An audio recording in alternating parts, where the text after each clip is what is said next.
Hello everyone. Welcome to ArtTown podcast series or ATPS as we like to call it. Every week on Friday we feature art and design professionals who take us through their journey in this fascinating world of art. Make sure you follow us on Instagram, Facebook and Spotify, and with that let's continue with the show and dive deep into the ocean of art.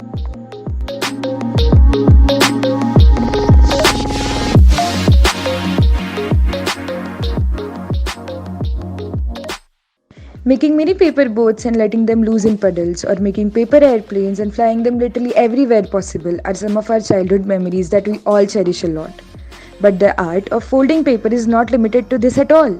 Its application in practical world are beyond our imagination. The great Japanese heritage of origami has evolved so much that now we can make sculptures which are even beyond 100 feet high.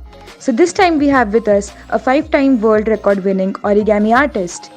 His name is Himanshu Agrawal.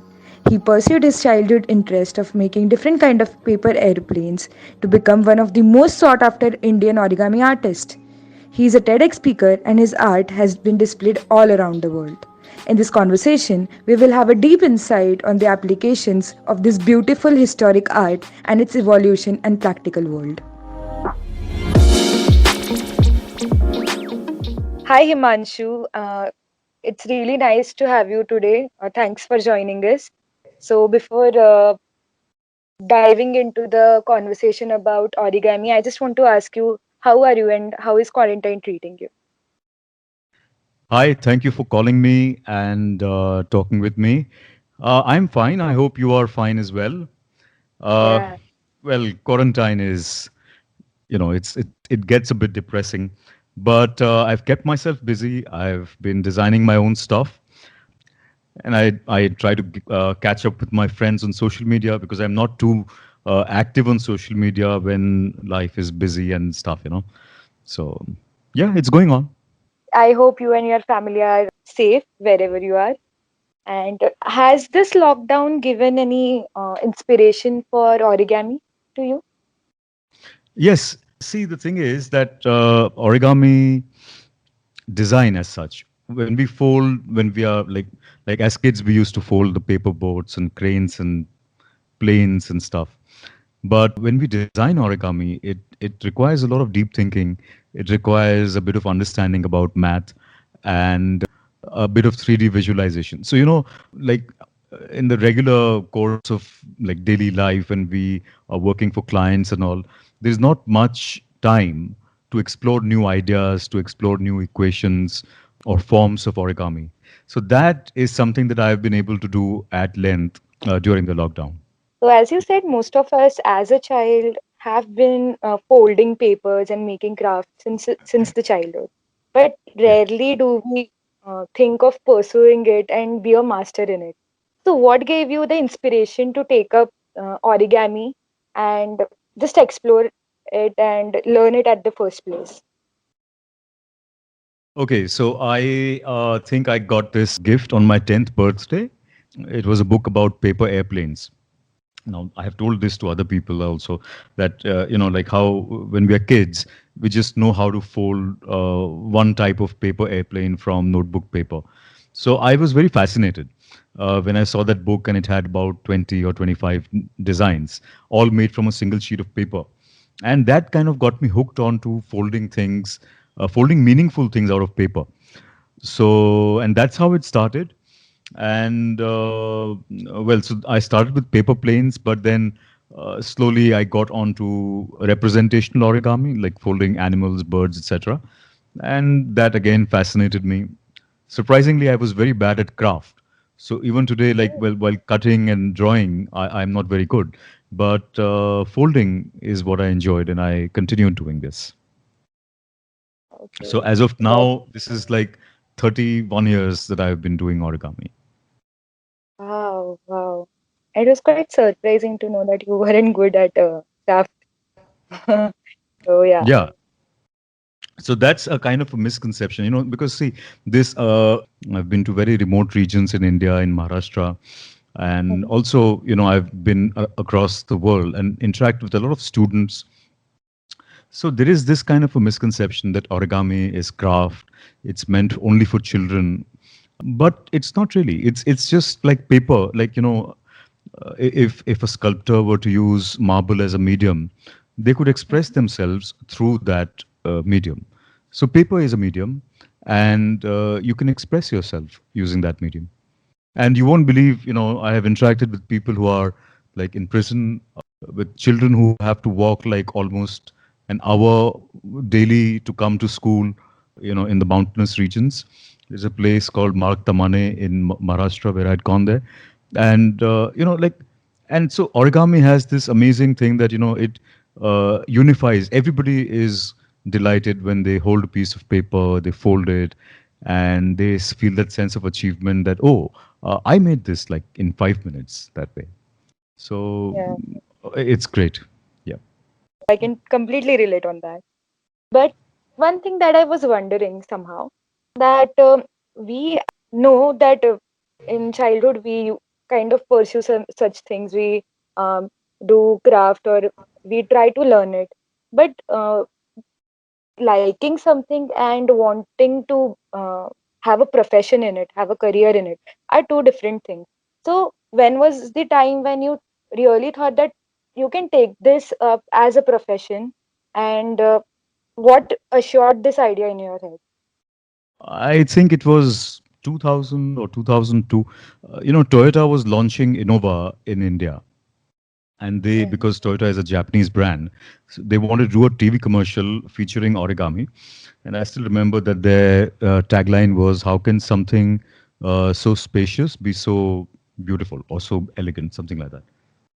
And so what they had shown, the concept was from that same sheet of paper, there would be like we would fold a box, so that is spacious, and then it would become a bird, and that's like elegant and beautiful.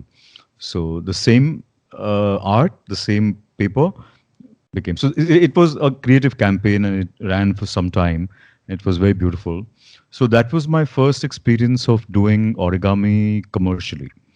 Uh, it was in 2000, I think. But students come to me and they say that, can we, take up origami as a full-time career?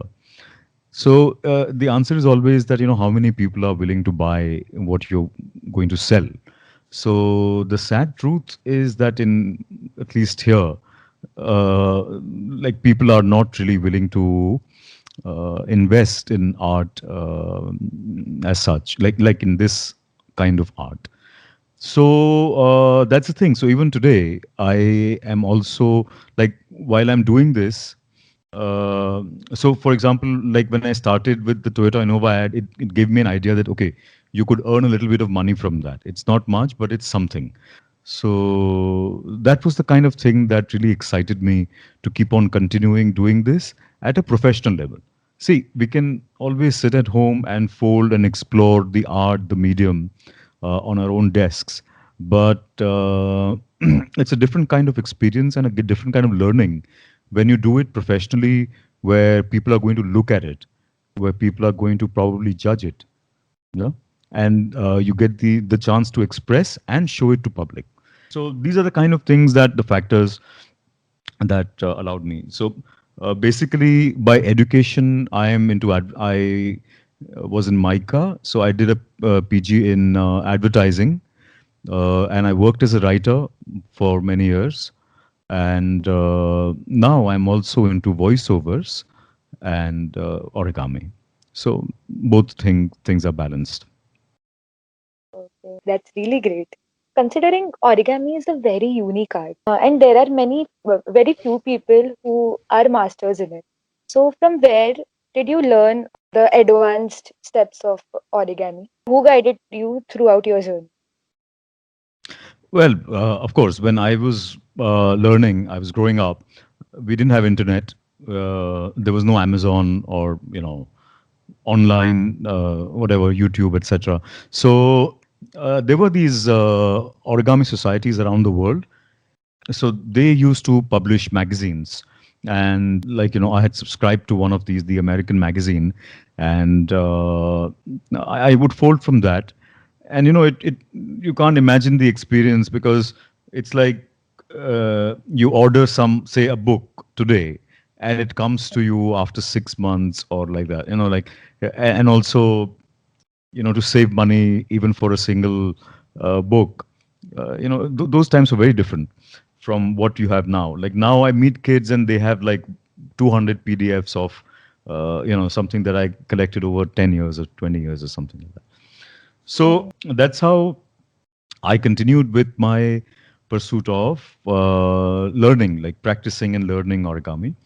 But the very advanced stuff. So surprisingly, origami is accessible to people of all skill levels. Like when I interact with public, and they have not done anything earlier except for paper boats or something, so they can still fold something in 5 minutes and enjoy it. And you can go as extremely advanced as, like, one of our origami community physicists. He is designing a foldable lens for NASA to put in the telescope. So can you imagine, like, something which, like, takes you 5 minutes to learn, and something which takes like a lifetime and so many more scientists and engineers to put together their collective efforts to fold a lens using origami techniques. So learning advanced origami, it all really depends on what your interest is. So for me, the interest was to learn about size, like how large I can make. I wanted to make big sculptures, and how to decipher, like how to design. Even today, when you go to YouTube and you type origami, so we can fold something which other people have designed. But how do you design your own sheet of paper? Like if you had a piece of paper in your hand, and I said, okay, fold a boat, you would know. But if I said design a boat, something new, not that one which we used to fold as children, it would take some thinking. So I, like, kind of devoted myself to trying to understand, and it's a lifelong thing. It's still continuing. It's not that I know now exactly what's, how design works, but it's a lifelong process, and it's self-taught. You have to keep on pushing yourself, learn, fail, stumble, and again get back up and start learning fresh. So that's what I do. So you mentioned earlier that you have done a project with Toyota Innova. So which are some other brands that you have worked for, and how was your experience for working for them? So I've had a chance to work with quite large brands, and ranging from print ads to stop motion to video ads, uh, to actual live, like, for Kala Ghoda. You can't imagine how different it is to make a paper sculpture and put it like in public, like in without any without protecting it from the elements. So like always when I make something, because it's paper, you presume that it'll get spoiled because of wind or sun, or what if it rains or something falls on it or something. But surprisingly, it was good. So so these are the kind of experiences I've had, and this is what excites me about doing it professionally. That I get to meet so many people. I get to solve design problems in different types of situations. Like, for example, in 2015, I was in Holland, the Netherlands, uh, and I made a 20 feet tall deer. Now, so that's something, that's a design objective. Okay, I want to achieve that. Now, what are the constraints? Like I have to do it in 5 days, and that was my first experience working abroad. So I didn't know that there in Europe they're very strict about the working hours. Like here, when I used to do it in IIT and stuff, we would work throughout the night, but there they don't open before 9 and they don't work beyond 5:30. So suddenly I had no time, and I had to make a 20 feet tall deer. So these are the kind of things, which are not purely origami, but yes, you have to have some kind of experience and problem solving skill to be able to achieve that. So finally, we did. In fact, after 5 days. So Wow, mm, amazing. yeah. Yeah, so while you were making such big sculptures out of origami Mm. and going into the depths of origami, what change has it made in your personality, and what kind of skill that it has taught you over the journey? Well, I would say it's any art. It teaches you patience. Like specifically for origami, you like some of these sculptures we fold. They take like 12 hours, 15 hours to fold. Now, paper being the medium it is like a springy medium. If you fold it one way, it tends to open out. If you keep folded paper somewhere, one second. After some time, you'll see that it has lost its shape. Mm. So when you start folding something so complex, you can't really leave it for a very long amount of time. Like, okay, I folded this, and then I'll come back to it after a few months or something. So I generally prefer to do it in the same day. So it's kind of a meditation. It's kind of enjoying the process and not just having fun or having excitement about the finished product, but enjoying the entire process. So that's what, like if you draw a parallel, that's what I think it's about life, right? We don't know where we're going, but if you enjoy the journey, the journey becomes pleasurable that way. So I think more than anything, origami has taught me to be patient and to reflect inwardly rather than outwardly. Wow, wow, it was a very beautiful description of your art.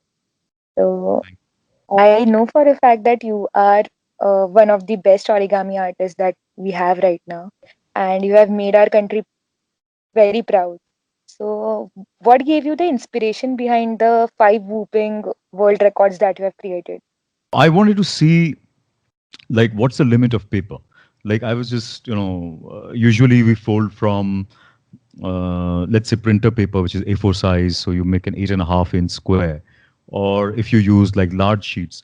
So I'm talking about regular paper. Of course, there are many specialist papers in origami which you can use.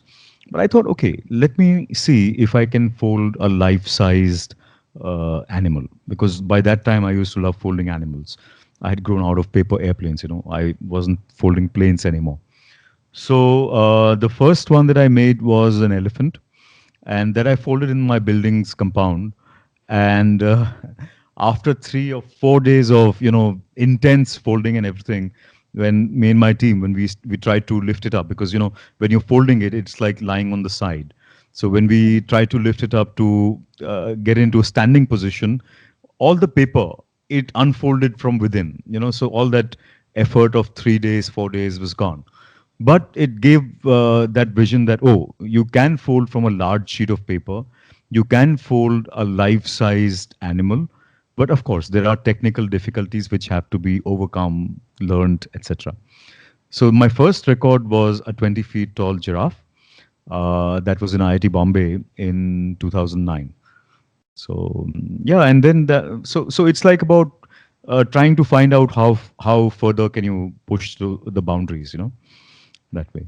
In fact, the most memorable one I had was the second one, which was a 105 feet long dinosaur.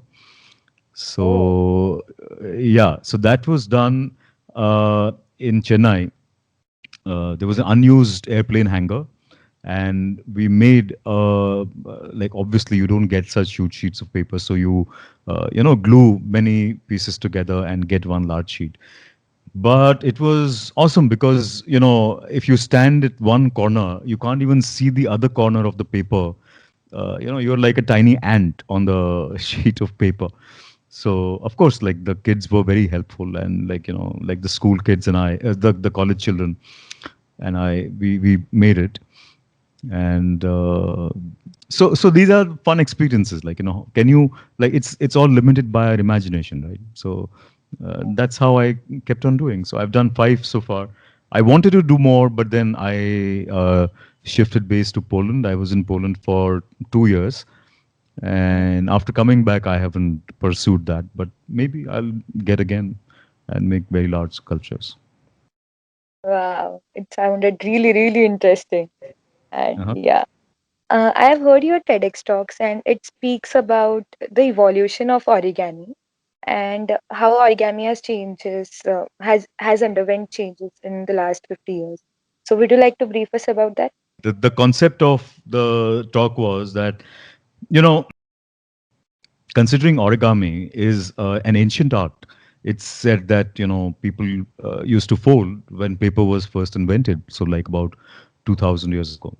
But surprisingly, the most evolution or the most development, advancement in origami has happened since the 1950s. So, and at that time, it was still, like a folk art where you would have to cut paper to get certain features of the thing. It was used for ceremonies, to gift wrap stuff and representational for the emperor, empress.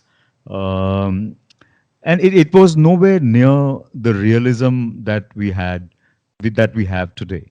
Like today, origami sculptures are actually what you could call sculptures in the classical sense, with Yeah, realistic proportions and volume and stuff. So that's what was my subject about in the TEDx talk, that how origami has evolved from being representational, like, okay, you have to imagine that, oh, this is an elephant, to now being sculptural, where you look at it and you don't have to imagine. Obviously, it's beautiful, it's a great form, but at the underlying as an underlying principle, it's still geometry, it's still that simplistic art with a sheet of paper, and just the techniques evolved, but the basic underlying principle is still the same. I Yeah. didn't know honestly that such kind of sculptures and all are also included in origami. So that Oh was yes. really, really fascinating as a audience Like listening. if you look at sculptures in stone, for example, like like Michelangelo or Bernini, these people used to make these kind of sculptures in marble like centuries ago. Why wasn't that possible? Okay, maybe because paper technology was not as great, but the biggest thing is that people had not explored it as a serious art. So now there are so many scientists who are exploring it, and we're really getting, like, great results out of it. Yeah. Yeah. Mm. So you know a lot about origami, and I don't know for what reason it started at the first place. It must have started as a part of art culture in Japan. But what does it signify right now? What do you think does origami symbolize right now? So, like when paper was not easily accessible, like centuries ago, obviously it was very expensive. So it was considered a royal kind of art. Like only the royal people could afford it, and it was used only exclusively for their ceremonies and stuff. And then when paper became available, it became a folk art where people would fold it like just to pass time. And my perspective is that origami, again, I think it's a great art, not a craft. It allows me to explore this medium. Paper, we are surrounded by paper. We are not surrounded by, say, for example, granite everywhere, or marble everywhere, Yeah. or canvas and paints everywhere. We see it, obviously, but paper is so much a part of our daily, day-to-day life. At least it was till before the internet revolution. Uh, that it's so humble, like it's easily accessible, and that can become a medium to express yourself. People have always used, like the people have written on paper since whatever, like the beginning of whatever. So people have used paper to express by painting on it, writing on it, but by folding it, that gives a whole new perspective to the entire thing, to how you look at paper. You know, so for me, it's that the way it transcends from what we used to think and what it is now. So there is this paradigm shift of what paper is, a simplistic material with such infinite potential. So that's what origami signifies for me. That was really insightful. Mm. So you mentioned earlier about moving, about going to remote places and traveling because of origami. So, do you have any different experience which touched your heart or which gave you a very different perspective about art or origami in general? Oh, so many. Uh, Okay, there is this one place in Bombay, in Mumbai, opposite Mount Mary Church. I think it's for the terminally ill cancer patients. So I done workshop over there, and of course, when we're doing the workshop, we don't talk about that. And everybody was so excited because they folded. And this is the kind of thing that I've always experienced in workshops, where the entire energy of the room kind of lifts up. There's a positive vibe in the room. And this one guy, like, afterwards I interacted with people, and he says, Sir, I'm a carpenter, and I am going to try and incorporate some of this in some of what I've learned today. Like, so he was particularly interested in the locks that we do in origami. So I said, yeah, yeah, of course, please do. I would love to see that. And then after a week or 10 days, when I spoke to the organizer, and I said, oh, so how is that gentleman doing? And he says, look, this is a place where they come to pass on peacefully. It's for the terminally ill, where they have no other place to go. So that person is no more. And that kind of gave me chills, because I was just interacting with that person like about 10 days ago, and he's no more. But look at this, like, even till the end, he had this spirit that, oh, I want to use this, what I've learned, into my own art, so that was one of the touching experiences. Then this Marg Tamane, where I had gone in Maharashtra, there I met these children. They have to walk about an hour, from in the hilly regions. Now I don't know. I had gone about 15 years ago. So at that time, and they didn't even have like paper to fold. So we folded from newspaper and the little craft paper that I had taken from here. Of course, when I came back, I was so moved by that. I sent them a bunch of origami paper. But, like, when you go to such places, you see a stark contrast in how people receive your art. Like when I go to, for example, an international school to interact with them, so there, the way the children receive this art is very different from the children who are in remote places and they are receiving the art. The happiness and enjoyment and delight is still the same, but there are like, it's a real world. Like, you see the socio-economic differences, and those kids, they wanted to treasure it. They were so careful with taking these paper objects back home, because they had to walk through the hilly region. So they treasured this so much. So and it's also a very good icebreaker. I've seen, like, when I used to travel very often with the on public transport. Like, what do you do? Like, you're just sitting in the train, or just wasting your time. So I would start folding, and then immediately, you see, like, first people are just curious, oh, what is he doing? And then they see the finished thing, and then the kids assemble, like, they come around you, and then you give it to one of.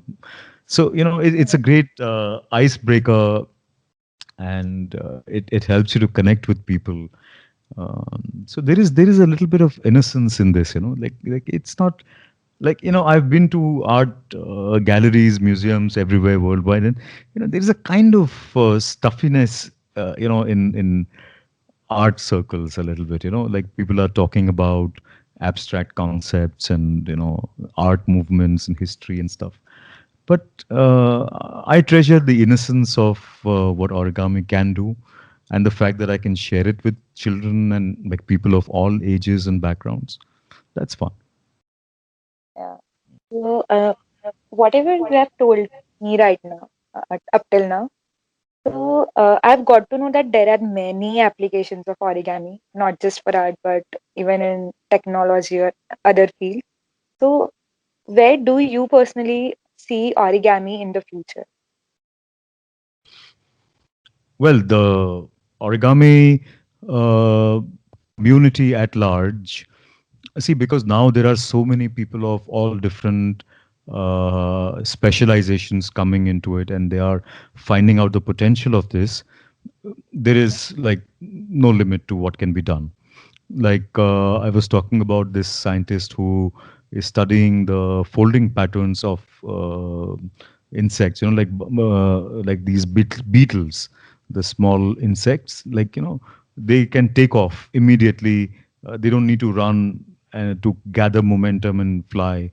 Like they just unfurl their wings and they fly. So he's studying that, and a lot of that is already being applied to, say, for example, drone technology in defense, uh, even for like times like now, like, when people can't meet personally. So, how do you do remotes? So, there are so many applications.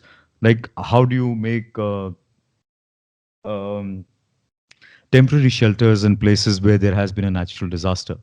Like you can't take mason, like bricks and concrete. Like it'll take time to build a house wherever disaster has struck. But if you can use a material that can withstand the elements for some time, like for a few months at least, then you can build a temporary structure using these techniques. So so many applications. Like I said, there is space. There is like when you go to microscopic level, people are using the techniques to make stents. So they inject a folded stent, and it unfolds when it reaches the destination in the artery. And there is amazing research being done. This scientist, he's doing like, because our DNA is folded, so he's trying to study the folds of our proteins of the DNA to try and see if we can solve, like if we can cure diseases at a DNA level by refolding the structure of the DNA proteins. So it's like sky is the limit, like literally. Yeah. Yeah. Uh, whatever applications you told me, I was it gave me pretty little surprises in every turn. But was there any kind of a application that origami had in a very unique field that even astound you, because you have been in the field for like almost 2-3 decades? Well, everything new that comes out is a surprise, because it's something that we had, like people in general had not thought about it, and somebody thought, oh, I can use it in this application, and it's great. Like I don't know, I can give you like. So that's the thing, like you have to be curious to be an artist, and everything excites me, like all these things that I've told you. When I was like, I read about it, or when I saw the photographs or the videos, I was like, wow, this is like mind blowing what they're doing. So all of these things, for example, there is a shoe, if you look at it, like, but that came out so many years ago. I think Nike made it. It's a foldable shoe. So when you say, for example, you're going hiking and you want to, I don't know why you would, but if you want to discard your shoe and take a new shoe, you unfold it and you wear it. So that was something, funny. Yeah. Oh, I know. I'll tell you. Uh, if you go to Japan, in Japan they rely entirely on their train system. Like here we in Mumbai also we do that, but there they have, like, I think several lines, and they have colored the railway lines. Like, okay, we'll take the blue line or the yellow line or the green line, and so there are these massive, like now obviously I don't know, but when I had gone there, so they used to have these massive sheets of paper with the maps of the railway lines. And I got to meet this gentleman who designed a folding style, a folding pattern for these maps, where you just, hold the two corners of the map and you pull them apart, and the entire thing unfurls or opens up like maybe 20 times. Okay.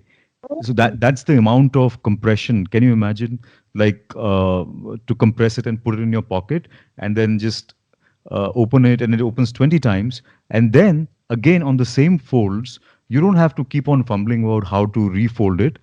You just push it down, and it collapses back into that tiny pocket-sized thing. Oh, So that was something, maybe that really surprised me, because I saw that and I met the gentleman.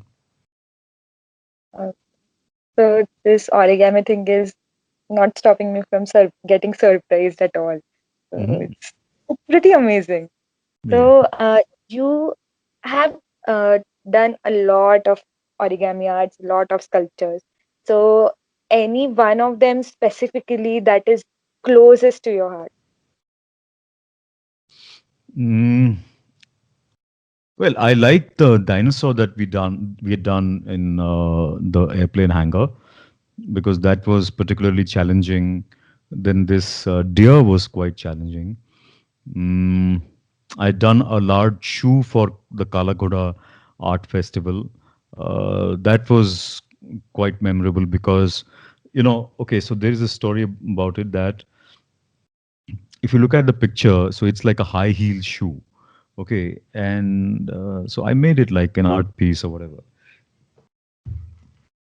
After installing it, after a couple of hours or something, when the festival was on, I came just to see how people are, reacting to it. And I saw some people, like, uh, children, like, like using that as a slide, as if that the shoe was a slide. So, and then obviously you can't use that as a slide because it's paper, and it'll, like, because of the structure which was made of wood inside, it sustained, but it wouldn't sustain over the next 3 days or 1 week, whenever, like, how much ever long it lasts. So we had to actually, barricade, and people were not allowed to step close to the sculpture. So that was very unique. I was like, come on, how can people even think that, use this as a slide? Well, so these are, there are so many, like, yeah. So these are the things that, there are so many memories in this. I've done lots of interactions with people, and mostly these are the ones that are treasured. All sculptures, the sculptures by themselves are right now just photographs, but what remains are the stories of how it came about.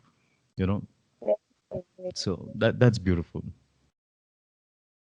So, since you have had made so many sculptures out of it, so how do you keep on motivating and inspiring yourself to make something more better than what you have done right now? How do you keep on inspiring? Well, if I have a certain project, so then it's just about meeting the client's brief. If the client wants a certain idea to be executed, so that's how new stuff comes about. But yeah, if I have to do it myself, my current interest is to see how, like, earlier when I started with the world records, I was like, okay, let's see how big we can go to the Hmm. limit of this. So now I want to explore how realistic can we do. Like, paper by itself, it's not, like, if you look at any Bernini sculpture, it is so, like, the marble, the statues, it looks as if it's really very soft. It's soft as skin, but Yeah. obviously it's marble, but Hmm. it's not. So that's the kind of realism that he could bring in a material that was not naturally, something that you could do, so that's what I want to think, that okay, in paper, which is also not something that you could, think of making something so realistic, Mhm. can we do that? So that's what I'm working on right now, to get a classical sculpture look in origami with paper, like using these geometric principles. Wow, wow, great. Mm, mm. So, after learning, after mastering this art, and after making so much sculptures and these world records and all, do you still have any dream in your mind related to origami that someday you just want to use your skills uh, to do a certain project or any kind of a dream that you want to fulfill out of it? Well, I want to incorporate technology into my sculptures. So that's something. It's not really a dream. It's like one like the next step. So I want to incorporate interactive technology. I was involved in one project, but I didn't, like get too involved in it. But it was something amazing. Like it was a panel with a photograph, and if the visitor at the gallery, if they touch it, it unfolds to give them the information about that photograph. So it's all printed on paper and folded, but there is an underlying some interactive technology machine which does the movement. So I want to explore that. I don't have a science background, so all these things like even social media and technology making my website, all of this has been challenging, but this is something that I want to learn and try to incorporate. Wow, wow. I hope you do that one day Mhm. and bring wonders to this world. So, before saying goodbye, I just want to ask you one thing.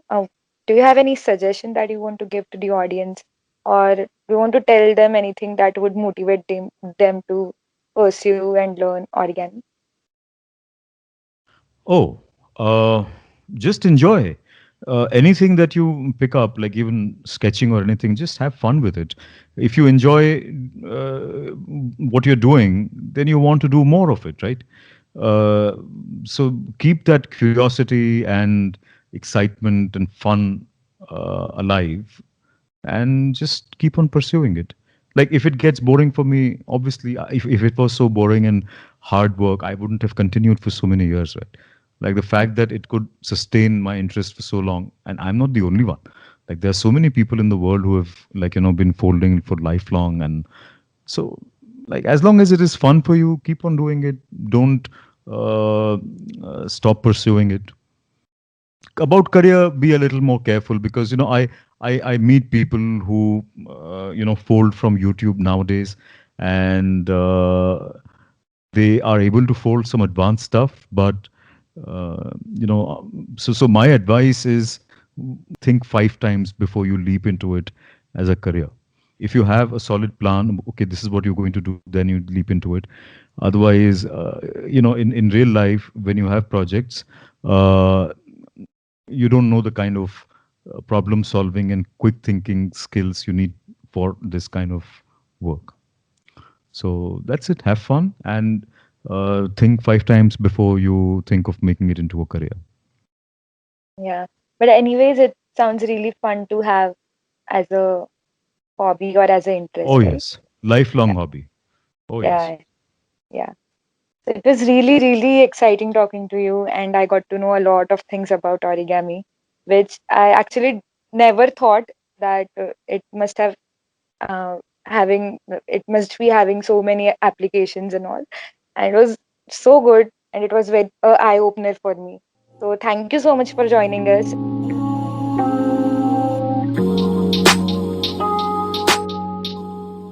Hope you liked our show.